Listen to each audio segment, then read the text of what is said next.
안녕하세요. сайн байцгаана уу? Dream on Korea, Dream Girl байна. Сайн байцгаана уу, Dream Man байна. Та хвчлэн гадуур хэрэг холддог. За ер нь бол байнга ер нь завгүй ажилтаа яадаг болохоор гадуур ер нь өдрийн хоол бол гадуур идэж шүү дээ. Тэгвэл хоол идэхдээ хоолоо яаж сонгодог вэ? Хоолыг бол за тухайн өдрийнхөө сэтгэл санааны байдлаас сонгодог. Гэхдээ анх бол солонгост ирээд юугаач мэдэхгүй хоолын газар ороод тэр нөгөө нэг менюний зургийг харж байгаа сонгодог байсан. Хэрвээ менюний зураггүй бол хамгийн дээдлтэйгээ хоолыг сонгоод идчихсэн. Бүтлгүүд тохиолдож гэсэн бас нэлээд байдаг. Би бас тэгдэг байсан. Тэгээд хоолны газар ороод энгийн хоолны газар ороод хамгийн дээдлийнх нь хоолыг сонгох бол ихвчлэн кимчи жигээ байдаг гэсэн. Тэгээд анх халуун ногоотой хоол идэж чаддгүй үедээ баг өдөр болгон кимчи жигээ идээд халуун ногоотой хоол сайн иддэг болсон.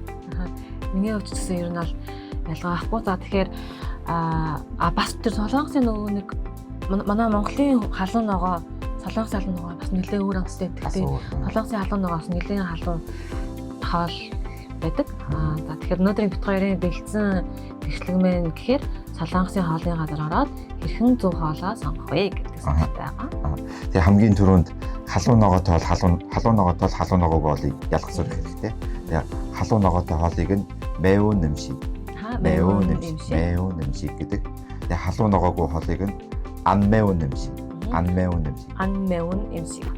За хамгийн түгээмэл байдаг солонгос хүмүүсээс хамгийн их иддэг солонгос хоол гэхээр 김치 찌개, 육개장, 육개장, 순두부찌개, 제육볶음, 오징어 볶음, 부대찌개, халуун ногоотой хоол байдаг.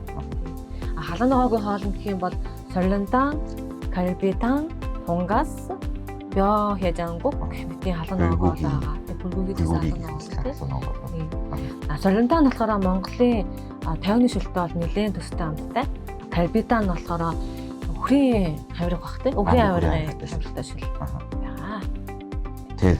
Тэгээ бас хэрвээ солонгос хоолны газараараа тэтэрхий халуун ногоотой хоол идсэн тохиолдолд 쿨피스 гэдэг тоорны хэмжээс байгаа. Тэрийг аваад уучгаад ер нь бол халуун ногооны амтнаараа арилждаг хамаадаг. Тэгээ бас болохгүй сүүч гэсэн зүгээр.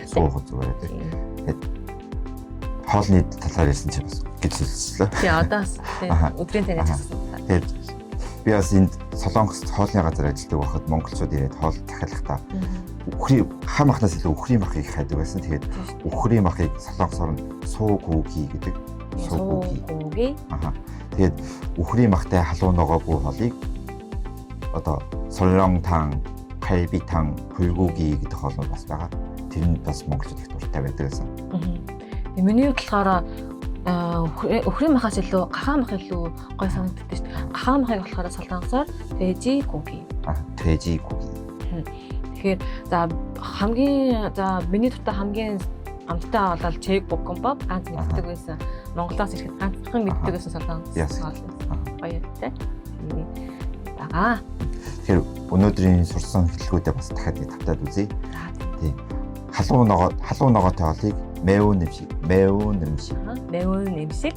халуун ногоогүй хоолыг нь 안 매운 음식.